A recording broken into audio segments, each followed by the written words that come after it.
Scanning electron microscope, or SEM.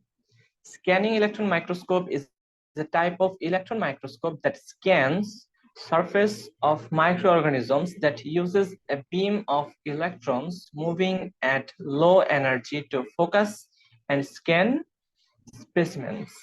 অর্থাৎ আমরা একটা স্পেসিমেনের উপর আমাদের ইলেকট্রনকে করাবো, ইনসাইড করাবো, অর্থাৎ এর উপরে আপতিত করব।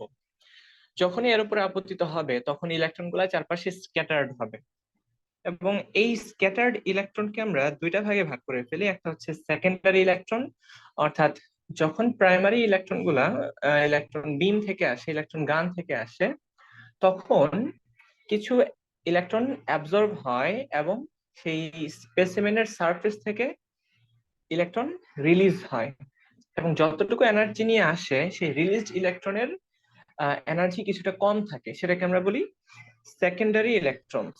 আর কিছু থাকে back scattered electron, BSE, back scattered electron. তারা যেটা করে স্পেসিমেনের সাথে ডিরেক্ট কন্ট্যাক্টের মাধ্যমে তারা রিফ্লেক্টেড হয়, তারা স্ক্যাটার্ড হয়। তো এই ইলেকট্রন গুলোকে আমরা কি করি, আমরা ডিটেক্ট করি। ডিটেক্ট করে এর খুবই সুন্দর এবং ফাইন স্ট্রাকচার আমরা খুঁজে বের করে আনতে পারি, এবং রেজলিউশনটাও বেশ ভালো হয়। যেমন ডান পাশে দেখা যাচ্ছে আমরা পোলেন গ্রেইন, তারপরে আমরা লার্ভার যে রয়েছে, স্ট্রাকচার গুলো রয়েছে, আমরা কিন্তু খুবই সুন্দরভাবে ইমেজ তৈরি করতে পারলাম। The development of electron microscopes was due to the inefficiency of the wavelength of light microscopes. Electron microscopes have very short wavelengths in comparison to the light microscopes, which enables better resolution power. অর্থাৎ এর wavelength কম থাকার কারণে খুবই সূক্ষ্ম জায়গাতেও সে interact করতে পারে এবং আমাদের রেজলিউশনটা খুবই ভালো দেয়।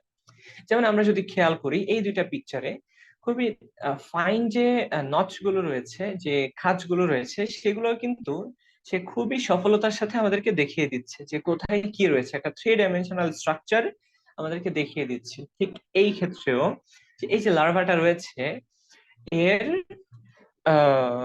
উপরে যে ছোট ছোট খাঁজ দেখা যাচ্ছে, ছোট ছোট কিছু একটা দেখা যাচ্ছে, সবকিছু কিন্তু সে বের করে আনছে।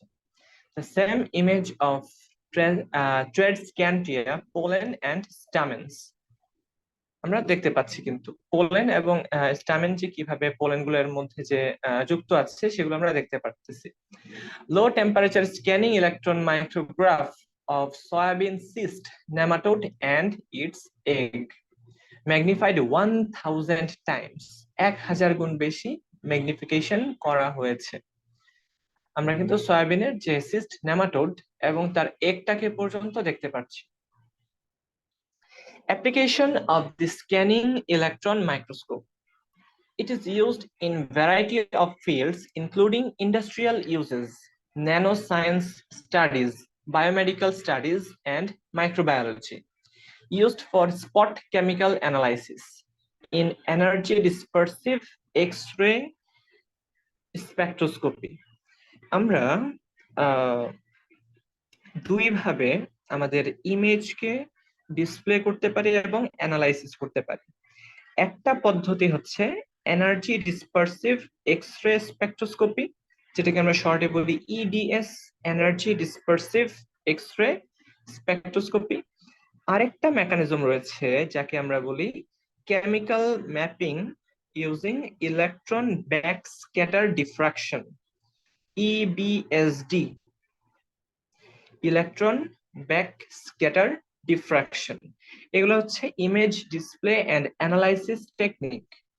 তো আমরা স্পট কেমিক্যাল অ্যানালাইসিস করতে পারি আমাদের ইডিএস অর্থাৎ এনার্জি ডিসপারসিভ স্পেকট্রোস্কোপির মাধ্যমে।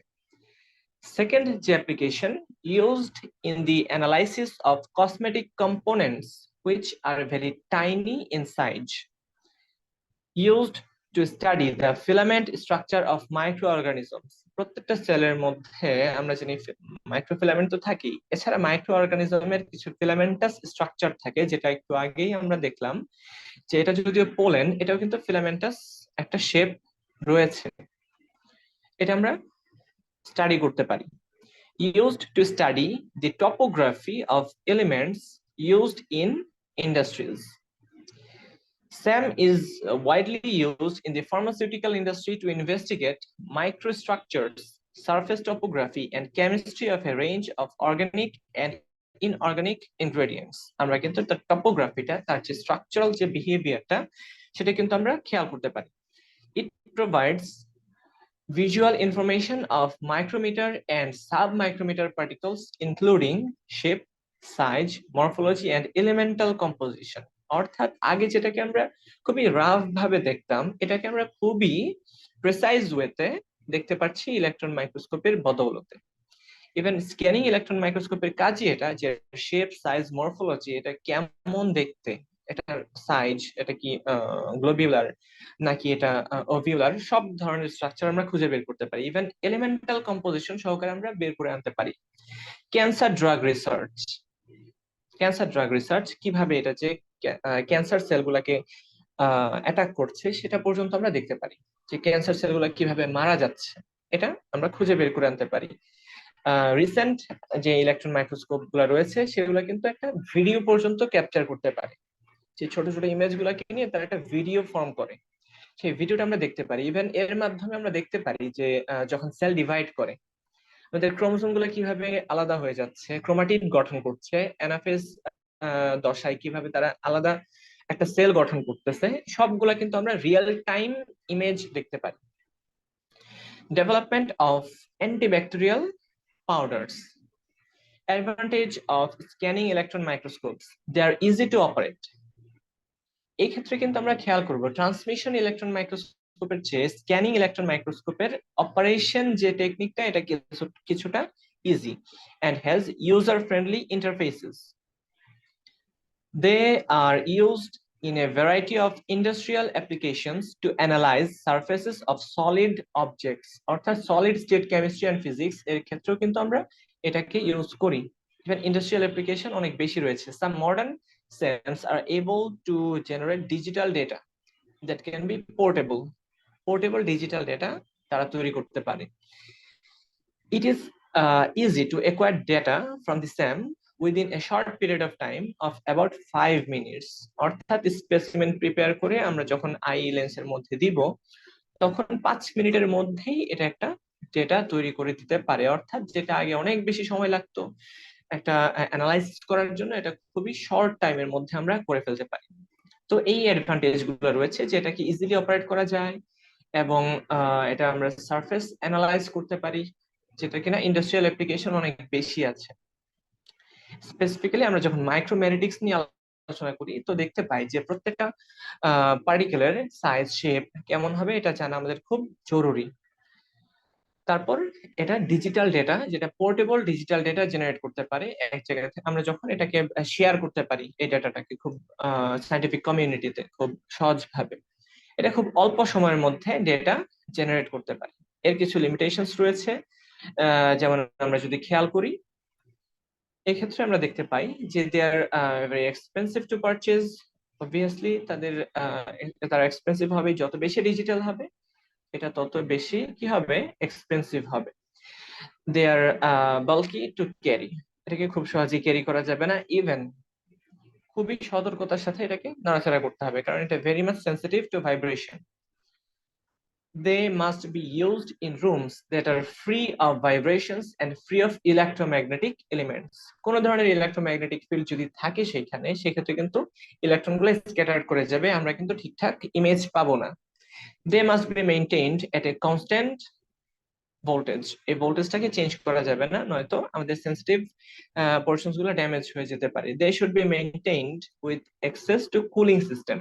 কুলিং সিস্টেমের মধ্যে এটাকে মেইনটেইন করতে হবে। অর্থাৎ বোঝাই যাচ্ছে এর যে মেইনটেনেন্স কস্ট, পারচেজের সময় এক্সপেন্সিভ ঠিক আছে, বাট এর মেইনটেনেন্স কস্টটাও কিন্তু অনেক বেশি বাল্কি, তাই ক্যারি করা এত বেশি ইজি হয় না। এটা ভাইব্রেশন এবং ইলেকট্রোম্যাগনেটিক এলিমেন্ট ফ্রি রাখা লাগে, তার মানে একদম অন্ধকার রুমে পর্যন্ত এটাকে রাখতে হবে, এরকম একটা সিস্টেম।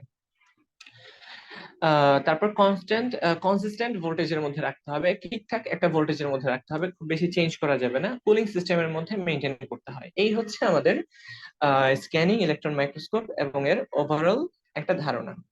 এরপরে লেকচারগুলোতে আমরা দেখব যে কিভাবে বিভিন্ন রকম টেকনিক ব্যবহার করে আমরা আমাদের স্পেসিমেনটাকে প্রিপেয়ার করি। বিভিন্ন রকম স্পেসিমেনের জন্য আমাদের বিভিন্ন রকম টেকনিক ব্যবহার করতে হয়। সেই টেকনিক গুলোই আমরা একে একে দেখার এবং বোঝার চেষ্টা করব, এবং রিয়েল টাইম আমরা ল্যাবে কিভাবে কাজ করতে পারি সেই কাজগুলো দেখিয়ে দেওয়া হবে ইনশাআল্লাহ। সেই পর্যন্ত সকলে ভালো থাকি, সুস্থ থাকি। আল্লাহ হাফিজ।